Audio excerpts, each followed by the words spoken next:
humiliation iko mterme mbili. Ile inaitwa humilite. Na huko yenye mtu malgré makalite zako lakini anaendelea kukurabese, anaendelea kukushusha, ile ndio inaitwa humiliation au mazarau. Bwana Yesu asaidie sana. Sasa kama ulisoma mzuri hii teme inaanza de l'humiliation à l'élévation. Manake ukitosha de unaanza humiliation à l'élévation, haitasone mzuri. Haleluya. Amen. Ukitosha pia katikati, ukisema de l'humiliation élévation havieleweki, amweke kukue virgule na ikue écrit. Lakini ikikuwa kwa kusema unasema de l'humiliation élévation, haitasone mzuri. Bwana Yesu asaidie sana. Wakati tulikuwa kule Kufuru Nuru nikafundisha tu juu ya hii yenye inaunganisha maneno mawili. Lakini haiko tu kwenye tutaenda leo. Bwana Yesu asaidie sana. Sasa kwa sababu tulipata wakati ya kutufundisha mseme na walitufundisha na mzuri na sina kabisa wakati ya kubirudilia. Ninataka tu na mimi nikamate hii idea hapa kumwanzo. Bwana Yesu asaidie. Hii teme tunaweza ifundisha hata muda ya mwezi na haitaisha. Tu ni ya mingi. Lakini kwa kutaka uelewe, tunaweza kupei teme mukatre banataka silabe. Kiniambia silabe mkiswahili ndakulipa. Bwana Yesu asaidie sana. Yaani kwa kukata unaweza pata hapo maneno ine. Ya kwanza kuko de, ya pili kuko humiliation, ya tatu kuko na ya ine kuko elevation. Sasa mimi natasema juu ya ziko tano. Tamko nebo siwe. Bwana Yesu asaidie sana. Sasa katika maisha ya kiroho elevation iko tofauti na baraka. Parce que jusque là uko mwenye anaweza waza elevation na baraka ni bimoja. Hapana. Kuko utofauti kati ya baraka na kuinuliwa. Inamaanisha unaweza barikiwa lakini haujainuliwa. Na pia unaweza inuliwa lakini haujabarikiwa. Eske tunaelewana? Ndio.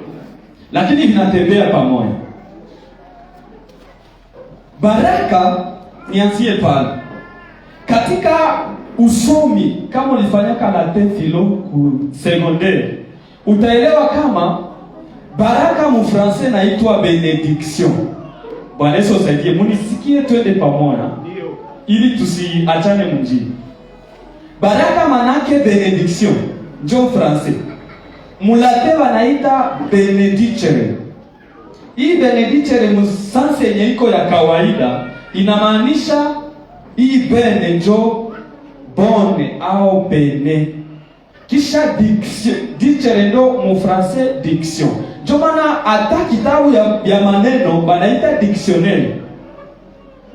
Bwana Yesu asaidie sana. Kwa hiyo ukisoma dictionnaire elewa tu kama uko nasoma kitabu ya maneno. Sasa kuna maneno ya baraka na kuna maneno ya laana. Bwana Yesu asaidie sana. Mungu anatoka sema hapa anatubariki. Eska alikupa gari? Kama ulikuwa unafuata. Anasema anatubariki na tukasema amen. Uliona gari? Uliona nyumba? Nikusema kama baraka haiko vile vitu yetu tunaonaka. Lakini baraka ni maneno ambayo Mungu anaweza tamka kwako au mtu anasema kwako. Bwana Yesu asaidie sana.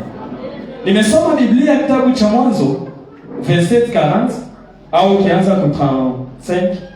Biblia inasema Isaka akaita akamwambia Esau, kwenda nitafutie chakula nikubariki. Lakini saa Esau anadanganya, anasema Yakobo anadanganya, anasema njoo Esau. Sikuona Isaka anakamata fungulo ya gari anapatia Yakobo. Lakini alitamka maneno akasema watu watakutumikia. Utakuwa mkubwa. Yaani baraka yote ambayo tunaweza tukaisema inafungwa katika maneno mazuri. Na pia laana tunaweza tukaisema inafungwa katika maneno mabaya. Bwana Yesu asaidie sana. Ile ndio tofauti kati ya baraka na kuinuliwa. Haleluya. Sasa katika maandiko matakatifu tutasoma kidogo tena, lakini haiko sahihi. Nilitaka niseme kama nimepana baraka manake nini, pia kuinuliwa iko mpe complex ama iko mpe nguvu kuisema, kwa kusema kuinuliwa ni kitu fulani. Lakini kama ulifuata usomi, Farao anaambia Yusufu aseme kwa sababu Mungu amekusaidia kuichua tafsiri ya ndoto, hapana mtu mwenye akili na mwenye hekima kuliko wewe katika nchi ya Misri. Bwana Yesu asaidie sana. Manake kuinuliwa ni Mungu kukupatia kitu ya speciali yenye wengine habana. Eske minas eleweka pale? Ile ndio kuinuliwa. Paske unaweza kuwa na gari, kuko mwenye iko na vents. Unaweza tushangaza hapa jushi ya hatuna, meko utafika yako usazi moya, wewe peko utakomprendre tu kama Mungu hayakubariki. Bwana Yesu asaidie sana. Manake faida ya mtu ama importance ya mtu ni pale kwenye mtu iko. Ndio maana usitokake kwenye huko juu bali peut-être kukuzarau mkanisa wa kuconsidere kuko kwenye unaweza enda na hata yuwaka kama unakuwaka. Mungu atusaidie sana. Amen. Baraka nimesema kwamba ni kuwa na kitu yenye iko special par rapport ya mtu mwingine. Bwana Yesu atusaidie. Amen. Pale tunaweza sema umebarikiwa. Na cho neno yenye Farao alisemaka. Hakusema kwa sababu uko na nyumba ya mzuri mbukavu. Alisema kwa sababu Mungu amekufanikisha. Ina maana kwamba pia mtu mwenye hana Mungu hawezi inuliwa. Anaweza barikiwa ndio. Kwa sababu Mungu anatupenda, yeye pekee anasema ananyesha mvua kwa wema na wabaya. Ile ni baraka. Lakini kuinuliwa, mpagani hawezi inuliwa. Nitaisema mzuri. Tunachua kama difference entre kuinuliwa na baraka. Bia kuinuliwa ni vitu vyenye biko eternel. Sagesse eske inaweza isha kama mtu anakufa. Kama ulikuwa sage utakuwa tu sage. Lakini nyumba inaweza lungula, gari inaweza fanya accident, banaweza kukula parcelle, zile ni baraka zinaweza potea. Ndio yenyewe bilifikiaka Ayubu. Sasa walituambia msemeni. Alikuwa amebarikiwa. Lakini kwa sababu Ayubu alikuwa muinuliwa, alikuwa Mkristo, alikuwa anatumainia Mungu, baraka zikaota tena. Kwa sababu baraka ziko saa nywele kukichwa ya Samson. Mkikata nywele mnaacha kichwa, hamkufanya kitu. Eske tunasikilizana? Ukikata nywele ya Samson unatobola na macho, hauyafanya kitu. Juu unaacha kichwa yenye tena nywele zitaota. Manake mu maisha ya kiroho banaweza kudharau, unaweza kosa mume, unaweza kosa kitu, lakini kama Yesu kichwa ngani bitaota. Haleluya. Kwa hiyo katika hali ya kuinuliwa lazima uchue una Mungu, ndipo utainuliwa. Haleluya. Amen. Ndio maana hata katika maandiko matakatifu Biblia inasema heri wenye moyo safi. Hapana heri wenye nyumba nzuri. Kwa sababu mwenye iko na moyo safi atamuona Mungu. Haleluya. Amen. Kwa sababu ukiwa na moyo safi umeinuliwa katika watu walio na moyo safi. Bwana Yesu asaidie sana. Amen. Kwa hiyo baraka ndio zenye tunapiganiaka sana, lakini mimi nakushauria tafuta kuinuliwa. Na walitupatia makriteri ya mtu mwanaweza inuliwa. Na mimi nikusaidia wewe mwenye kukua, niongeze kidogo niseme mtu mwenye anaweza inuliwa iko na kalite 2 wala 3, nikupatie moja wala 2. Kalite ya kwanza, mtu mwanaweza inuliwa ni mtu mwenye iko na besoin ya kuongezewa tena kitu. Bwana Yesu asaidie sana. Yesu anapana mfano ya mtu watu 3 walipewa talanta. Mwenye alipewa 5, mwenye alipewa 2 na mwenye alipewa 1. Kisha sana rudia anakutana 5 ishakuwa na 10.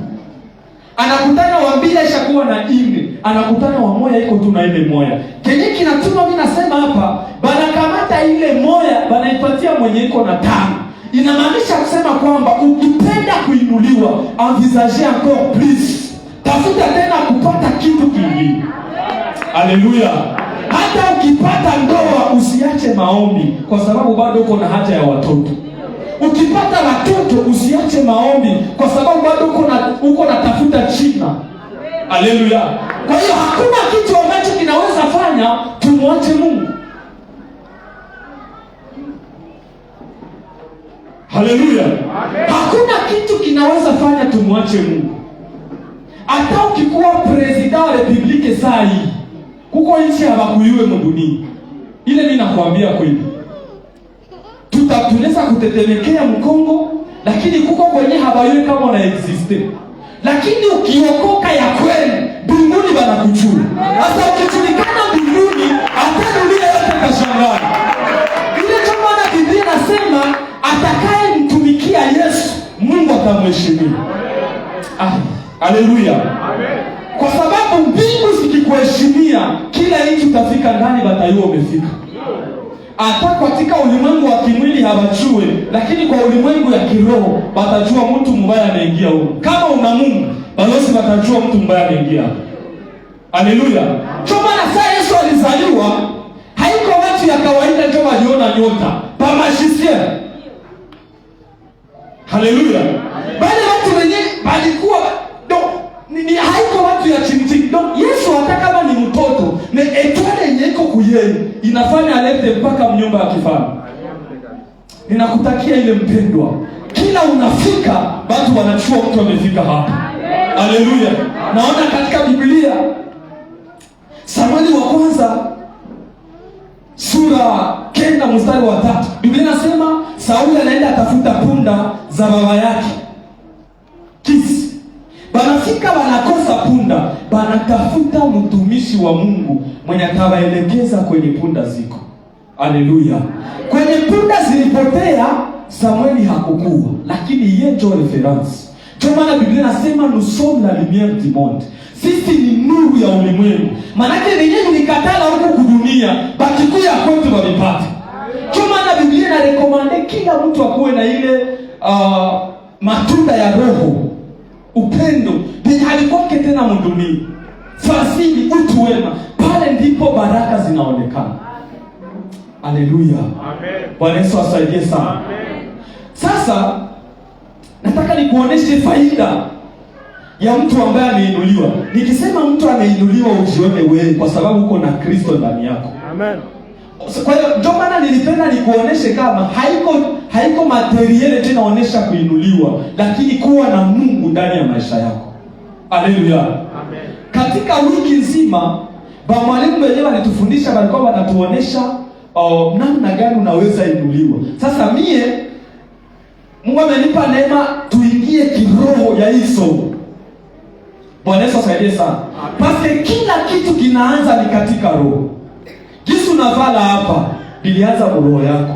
Ukasema ndavala hivi kesho. Na ukaanza jiona na hauyavala. Na kama haukutayarisha ya kuvala, ukatana wala uitiki. Kama uko dada wala mama, uko bana shanja katuba fa usubuhi. Anavala, anafika mbele ya kioo, anaangalia, anasema hata siwezi toka hivi. Anarudia mshamba. Tena anaanza. Mpaka saa yenye roho itasema hivi sasa ndio ni zaidi. Ndio maana acha niseme, ndio maana hata leta ilijuaka. Parce que leta ingekuwaka haikujuaka hii secret kama kanisa nalipaka impo. Est-ce que tunasikiana? Sio nini kanisa ilipaka impo? Tu kanisa ni prison yenye nafunga mtu asifanye mambo ya dunia, atembelee mambo ya kiroho. Hata leta ikikamata mtu mzambi au mshida fulani inamuingiza mu prison. Lakini kanisa ikikamata mtu, neno ikikamata mtu inambeba mbinguni. Kama ashie tumeinuliwa zaidi, pia mikono Bwana Yesu asifiwe sana. Haleluya. Kama sasa niko nasema kuinuliwa, uko unajiona wewe. Na kama hauokoka bien, jisikie kuingia tena msadarusi ya Yesu wewe amo. Kisha yafika kufunikia mule ndani. Haleluya. Wewe peke jisikie kuingia msaki ya Yesu. Haleluya. Paulo anasema ninamvala Kristo.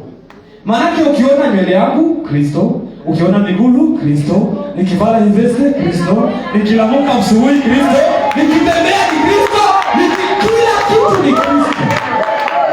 Haleluya. Kwa maana kunafika wakati ambapo kanisa tusiatake watu, lakini tuatake roho za watu. Haleluya. Paske Mungu akinipa roho yako, ndaitelekomande gisi mimi napenda. Bwana Yesu zaidi sana. Amen. Mzazi unazalaka mwili ya mtoto, lakini roho itiye uzima Mungu ndio anaiweka.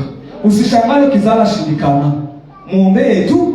Mungu yeye pekee mwenye aliweka roho ile, Mungu yeye sasa moja anajua bila atamfanisha kesho. Bwana Yesu zaidi sana. Amen. Kwa hiyo mtu asikuhukumu juu ya kosa ya mtoto wala mambo mengine. Si wengine tulikuwa babaya na tulizaliwa mnyumba wa pasteri. Lakini wakati neno yeye pekee alireklame roho aliweka mimi naanza kuhubiri leo. Amen. Bwana Yesu asifiwe. Amen. Na wewe hata kama bineza fika kisiliko, Mungu iko na plan ya maisha yako. Bwana Yesu asaidie sana. Amen.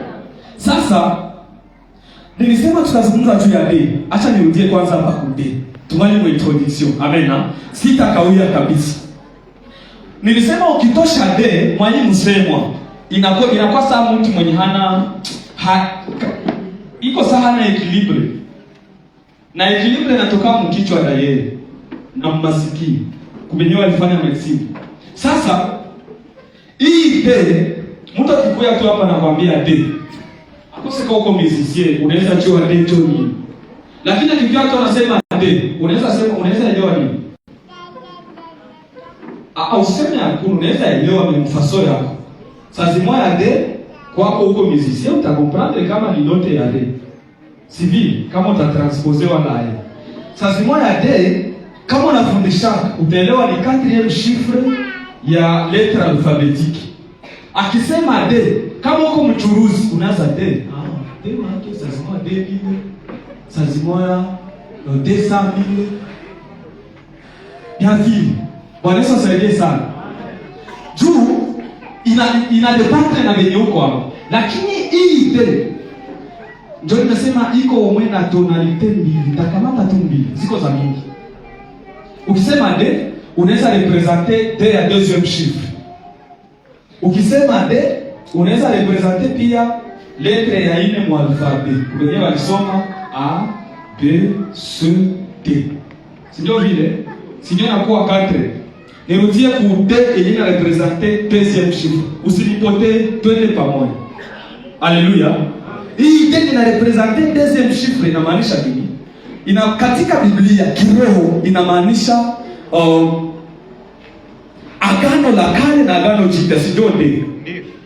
Sio D. Basomaji mnisaidie. Wakorintho wa pili 5:11.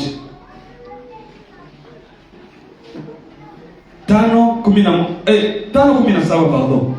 Wakorintho wa pili 5:17.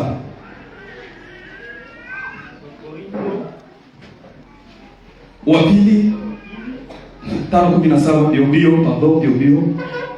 Wakorintho wa pili 5:17. Tunasoma kwa jina la Yesu Kristo. Amen. Hata imekuwa mtu akiwa ndani ya Kristo. Mtu akiwa ndani ya Kristo amekuwa kiumbe kipya. Amekuwa kiumbe kipya. Ya kale yamepita, tazama yamekuwa mapya. Pale kuko vitu ngapi? Viwili. Ya kale na ya mpya. Amsikie kama ya kale ndio agano la kale. Tuseme hivi. Na imekuwa mapya ndio agano jipya. Sasa hatutaenda pale. Tukamate pia hii idée na representer 4e chiffre ya lettre alphabétique. Si vile tukamate ile 4 ile chiffre 4. Amen. Unisaidie siko na uwili niko nafundisha. Ile 4 tukamate. 4 nimeizungumzia ina representer bizazi ine venye vilishakapita. Kizazi ya kwanza ni kizazi ya Adamu mpaka Ibrahimu. Kizazi ya pili ni kizazi ya banabii. Kwanza ku Musa kwenda kwa banabii wakubwa kwa wadogo mpaka kwa Malaki. Kizazi ya tatu ni kizazi ya wafalme, inaanzia kusulemani na kuendelea. Sasa Yesu ndio kizazi ya 4 mwenye anakuja kuleta wokovu kamili, na anakuja kukorishe vile vizazi yote vitatu. Awesema amen joya ni leo. Iko sawa, nitilie confiance. Mimi nasema hivi, Yesu anakuja kukorishe ile vizazi tatu yenye ilipitaka. Kwa mfano, anakorishe kizazi ya kwanza ya Adamu mpaka Ibrahimu ae. Ukisoma kitabu cha Mwanzo, Biblia inasema nyoka kadanganya Eva na Adamu akakula nini? Tunda. Ukisoma kitabu cha Luka sura 4, ule shetani analetea Yesu, anamwambia kama wewe ni mwana wa Mungu, geuza lishiwe igeuke mkate. Inamaanisha nilidanganyaka Adamu wa kwanza kukula, akawaza ni ile formula. Niambie jirani, formula ishabadilika. Bwana Yesu saidie sana. Formula ishashanje. Yesu anachilia, anamwambia mtu hataishi kwa mkate tu. Bwana Yesu asifiwe sana. Ile ni correction Yesu anapatia Adamu wa kwanza. Kizazi ya kwanza yenye ilipotea kwa ajili ya chakula. Kizazi ya pili nilisema ni kizazi ya Musa, yani kizazi ya manabii. Mwale manabii wote Yesu alikorije umoya. Lakini sina wakati ya kukupatia wote. Tukamate tu Musa, mwanajulikana sana. Bwana Yesu asaidie sana. Musa alizaliwa wapi? Anazaliwa Misri, banamtupa. Yesu alizaliwa wapi? Bethlehem. Wapi? Muhori? Eski haiko isolmaili. Tuwaze tu kabisa. Sini nje ya mji. Mukiraro kama huko wakule kwetu. Kama unaongea Francais. Kwenye banachungia kama ngombe, joko Yesu anazaliwa. Deuxième correction. Musa wanamutengenezea kisafina. Après 3 mois wanamtupa yule ya maji Misri.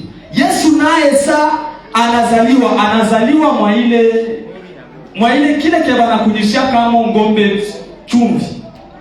Na pesi kungapi naye wakamtosha Muisraeli ama Yerusalemu pale Bethlehem kwenye alikuwa, akaenda Misri juu Farao simu. Yani juu Herode simu. Yani sibako sawa pale. Bwana Yesu saidie sana. Angala Musa anaanza tumika.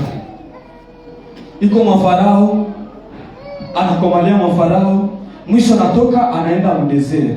Anafanya 40. Yesu naye anakomala. Sana komala mbele aanze kufanya huduma, anaenda mdezere panda 40 jours. Jour et nuit iko nafunga usiku na mchana. 40. Hata kama ni 40 mdezere Musa, lakini Yesu naye ni 40 jours. Bwana Yesu asaidie sana. Na daima Musa naye alifanya 40 jours ya jeûne et prière, na Yesu naye alifanya. Alléluia. Alléluia. Est-ce que tungali pamoja? Si ya kupoteza kabisa. Sawa. Pale utanibariki sana. Sasa ingine correction Yesu anapatia Musa. Bwana Yesu asaidie sana. Musa, Mungu anampatia mission ya kuongoza wana Israeli kubatosha Misri, kubapeleka Kanaani. Kabila 10 na ngapi? Yesu naye sana anaanza tumika, anachagua mitume ngapi? 12. Sawa, c'est vile. Musa anatembea na kabila 12, lakini Yesu anatembea tu na watu 12. Na mpaka leo jina la Yesu linasema fasi yote. Jina la watu 12. Ile ni correction. Bwana Yesu asaidie sana. Musa anafika fasi kwenye iko natumikia Mungu. Anapanda kumlima. Anaomba usiku na mchana. Unaona mtu mwenyewe anaomba sana na kuwa na mhadi. Mimi nachua chuku kwa wakati niliombaka na mimi. Mtu anaomba kabisa, anaanza na watu wote saa bisi wengine ni wapagani. Si tu kama hauombaki. Anaweza ingia mkanisa na anasema mnanuka dhambi. Ile ni orgueil, ni mzuri, lakini lazima kulelewa ili ujue utatembea namna gani na maombi yako. Na kuko watu wengine wenye hawana maneno, hawana maandiko, jua alifunga anaanza tangazia watu yote. Alafu Biblia inasema ukifunga hata mtu asijue. Bwana Yesu saidie sana. Sasa Musa naye anashuka kumlima ya Sinai, alishaomba panda 40 jours. Anakutana watu walisema huyu Musa mwalienda hii siku yote, mwezi na siku 10. Akiko saa isha kufia kule, arudi tutengenezee ndama shie tuabudu. Bwana Yesu saidie sana. Sasa Musa anashuka na kutana watu bako banaabudu sanamu na analeta amri 10 za Mungu. Na Mungu yenye nasema usiabudu sanamu, akazilika kalitupa vyote chini. Bwana Yesu saidie sana. Akapasula agano. Lakini Yesu yeye naye apre kuomba makara shughuli zake, anafanya huduma, kisha anatoka fasi anaenda Yerusalemu. Ile meme preve anakutana watu mkanisa wanaanza uzisha. Iko tusa kuabudu sanamu hii. Hababu yake tena omba ni wanaanza fanya sadaka, wanaanza fanya kanisa inakuwa soko. Olie Yesu apasule agano jipya, olie Yesu apasule neema, akakamata sentiri akapasula roho zibaya zenye zilikuwa zinafanya ile vitu kanisa. Bwana Yesu asaidie sana. Ile nyingine correction if you say English. Bwana Yesu asaidie sana. Ile nyingine correction. Ingine correction Yesu anapatia Musa. Musa anasema pale tutasoma Matthieu chapitre 5 verset 39. Mon français ça c'est plus meilleur d'interpréter. Excusez, simama tu vile. Musa anasema mimi Musa, mimi naongoza sheria. Ukiua mtu kwa upanga ufanye nini? Na wewe kufe kwa upanga. Jino kwa jino. Musa alikuwa mtu wa visirani mpaka ilituma hakuingia katika nchi ya ahadi. Sikia sasa jibu ya Yesu. Matthieu 5:39 inasema. Ndio. 39 inasema. Lakini mimi nawaambia, ne résistez pas au mal. Si quelqu'un te frappe sur la droite, kama mtu anakupiga kuili chafu ya droite ya kuume, fanya nini? Présentez-lui aussi l'autre. Ni kusema kama mie vile vya majino kwa jino. Bwana Yesu asaidie sana. Sina mtu anasema mie vile makungole jicho kwa jicho. Lakini mimi nawaambia kama mtu anakupiga kofi hapa, fanya nini? Na Mumarke ndio anasema mzuri, merci. Inasema na kama mtu akikunyang'anya koti, usikatale kumpatia na shemizi. Maanake nisomee tena mkiswahili sasa. Ile Matthieu 11:29 tutie kachumvi mwa hii correction ya Yesu, anakia corriger Moise mwenye alikuwa na visirani. Yeye anakuja na nyingine doctrine yenye iko sagisi kitu kamupya. Bwana Yesu asaidie sana. 11:29 ndio mwanaso Mathayo yake ya 11 mstari wake wa 29 tunasoma kwa jina la Yesu. Ndio. Jitieni nira yangu. Mjifunze kwangu kwa kuwa mimi ni mpole na mnyenyekevu wa moyo. Amen. Nanyi mtapata raha nafsini mwenu. Amen. Manake Yesu yuko anasema tu kama mie mjifunze kwangu. Juu mie niko mnyenyekevu. Ukisema kama niko mnyenyekevu, maana kuko mwenye hakukuwaka mnyenyekevu. Bwana Yesu asaidie sana. Twende mbio. Ingine correction Yesu anafanya mbele ya Musa. Ilifika wakati tumesema Musa anapasula sheria. Mungu alishampatia sheria. Sasa nakutana watu wako wanaabudu, anaangusha. Hii ni andiko iko na ufunuo kidogo kwa watumishi ya Mungu. Usiache huduma tu mtu hakukusikii. Usiache kohale tu wanatia sheria. Usiache kufanya kazi ya Mungu tu kuna kitu kinafanya kwamba usiendelee. Bwana Yesu asaidie sana. Inamaanisha kwamba Musa amechua hagepasulaka sheria juu ya watu. Paske mwenye alimupa sheria ndio alimbaka wale watu. Yeye pekee angeshughulika. Ndio maana Biblia nasema aseme msihukumu msije mkahukumiwa. Bwana Yesu asaidie sana. Musa wakati anakiana sheria anazipasula. Lakini Yesu kumsalaba banamtundika, banamupiga, banamulumiza, lakini kuliko apasule neema akatupasulia pazia la hekalu na tukabakia tuko amireke na Mungu. Haleluya. Sasa ile ndio correction za Yesu alifanya kwa Musa. Ingine kizazi ya tatu nivuke pale juu ya wakati. Nimesema kizazi ya tatu ni kizazi ya wafalme wa Sulemani, pale sitakawia, wa Sulemani, wa Daudi. Ukiangalia kitabu cha Wafalme wa kwanza, tutasoma kuanza sura ya kwanza mpaka sura ya 10. Salomo, Sulemani alikuwa anatumikia Mungu mzuri sana. Alipendeza kabisa Mungu. Alitembea sawasawa na Mungu. Lakini ikasema fika mu chapitre 11, aseme Sulemani akapenda wanawake wengi. Choma na saa Yesu alikuwa akamwambia mie ya ndoa msahabu. Bwana Yesu saidie sana. Amen. Kuse wewe ndio utanifundisha leo kama Yesu alikuwa nabii. Daudi naye vile mwenye alimwangusha mwanamke bibi ya Uria. Bwana Yesu saidie sana. Ni kusema kama sisi ambao tunamfuata Kristo tuko na maatu zote za kuingia mu elevation. Bwana Yesu saidie sana. Parce que hii denye nasema tutasemea hapo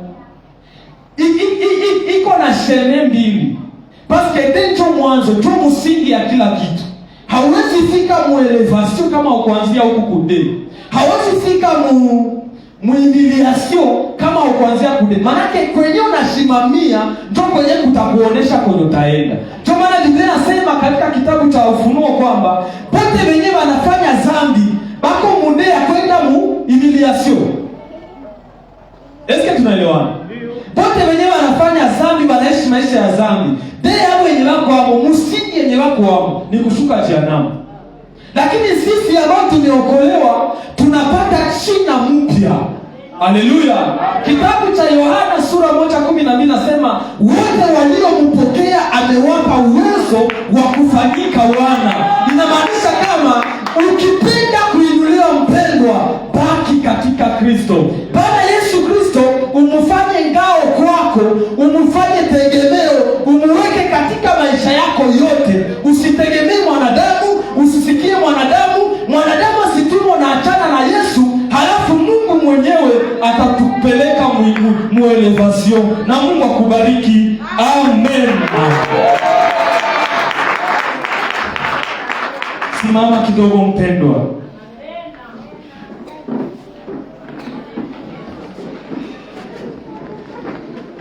Tumeanza somo tangu siku ya kwanza na mpaka sasa tuko tena mbele za Mungu. Ambia tena Mungu ambaye amefanya kwamba usikie. Nimesema kwamba ukitaka kuinuliwa, envisage tena kupata kitu kingine. Mimi nachua huko na pesa, ninachua huko na afya njema, ninachua huko na maisha, ninachua huko gisi huko, ninachua ulishakuwa na China peut-être, lakini envisage encore plus. Fanya tena kwamba roho yako ikuwe ndani vide. Haleluya. Parce que Yesu anasema benye walimpokea, manake kwenye walimpokea kulikuwa vide, kulikuwa place yenye Yesu anapaswa ikala. Ukisiku hiyo utaanza ona kama maisha yako isha enee, ndio siku utakufaka. Bwana Yesu saidie sana. Kwa hiyo nitaalika Pastor Christophe atupeleke kwa Mungu ambaye amefanya tusikize tena maneno yake tangu siku ya kwanza mpaka sasa. Atupeleke kwenye alikuwa anapenda. Kuna wakati mwingine tunaweza shindwa kuelewa kwa sababu sasa moja hatukukuwa dispose kwa kuelewa, kwa sababu maisha yenye tuko ndani haikutupermettre tuelewe, lakini kupitia neema yake atupeleke tu kwenye alipenda tufike hii semeni. Karibu baba. Bwana Yesu Kristo,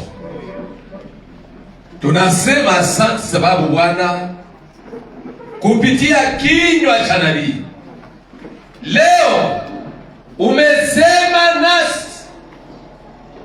Wewe ambao unamwinua mnyonge toka mavumbini na kumketisha kwenye kiti cha juu ili apate kuongea na watu wakubwa. Wengine hapo wako kwenye michanganyiko mbalimbali, wanajiuliza, je, nifanye nini kwa nani?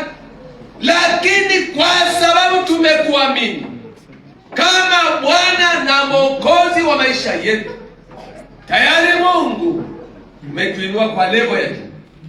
Tunaloliomba ni kwamba utusaidie kila mmoja wetu afikie malengo yake, afikie lile ambalo nataka alifikie.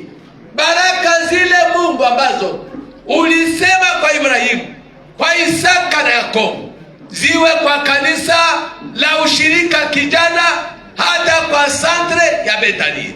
Mungu wetu, bariki na winua uzao wetu, bariki na winua uzao wa mchungaji wetu, uzao wa baraza letu, wa Wakristo wetu, kizazi hata kizazi mpaka kizazi cha 4. Ushirika kijana ieleweke ya kwamba yupo Mungu anayebariki, na Bukavu yote itaruki itakaposikia mambo ambayo yamefanyika hapa. Haleluya. Bariki mtumishi wako ambaye Mungu umemtumia na wale wote ambao wamefanya kazi wiki hii. Maana imeandikwa ya kwamba kila atakaye kutumikia Bwana Yesu Kristo, Mungu wa mbingu atamheshimu, na kuheshimu tu hata hitaji chakula wala pesa, yote itakuwa disposition yake. Mungu tubariki, utuinue tena tuone mkono wako kwa jina la Yesu Kristo. Amen. Eske tunaweza shangilia Bwana Yesu? Amen. Shangilia Bwana Yesu. Shangilia samla, shangilia Bwana Yesu. Ule ndio tu Bwana. Ule ndio Bwana. Haleluya. Asante sana. Haleluya. Amen. Tunashukuru Mungu wetu wa siku ya leo. Tunasema asante sana. Basi tunafika muda mzuri ambao tunasikia matangazo yetu ya asubuhi ya leo. Tunakaribisha baba tunasema matangazo ya kanisa. Bwana Yesu asifiwe sana. Amen. Hongera kwa vijana wetu. Vraiment mmetuepate sana. Amen. Mubarikiwe na Bwana. Amen. Tangu siku ya kwanza tuko tunawafuata na hakuna siku mliweza kutudesevoir. Amen. Siku baada ya siku tuliendelea kusema vraiment tuko na maisha. Amen. Amen. Alafu sawa vile ule mwimbaji anaimba, kile ulichopokea kwa maombi ukitunze kwa maombi. Amen. Amen. Amen. Amen. Matangazo yetu ya tarehe 18 mwezi wa 8 mwaka wa 2024 ni yafuatayo. Tangazo la kwanza, Yesu ni Bwana. Amen. Tangazo la pili. Tangazo la pili.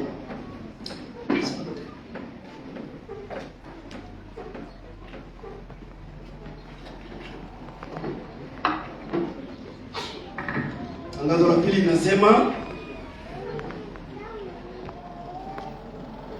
kushushwa kunatangulia kuinuliwa. Amen. Kubali kushushwa, kubali kudharaulika, ili Mungu akupweze kwa wakati wake. Amen. Amen. Pale kunakuwa siri kubwa, uvumilivu. Amen. Tangazo la tatu,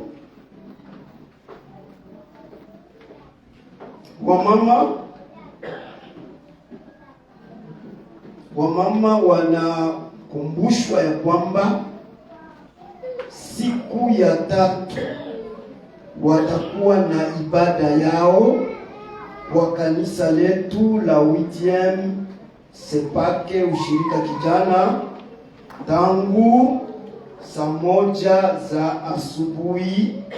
Wamama wote wanaalikwa kuhudhuria ibada hiyo, ibada yao. Wamama wanaomba kungoja kisha ibada. Punde tunapoanza mkutano, kuna jambo ambalo watajulishwa. Wamama msiwe haraka kwenda. Amen. Juma tunaingia kesho ni juma special tena hapa kwetu. Ni juma ambalo litakuwa juma la maombi. Amen. Amen. Juma la maombi, na tutakuwa tunaanza saa 1 na tunamaliza saa 3. Kusema tunakuwa kwanza maombi ya mapambazuko kama kawaida, kisha ile maombi ambayo tunadekrete, ambayo tunasema ni maombi ya kuanza tangu saa 1 hadi saa 3.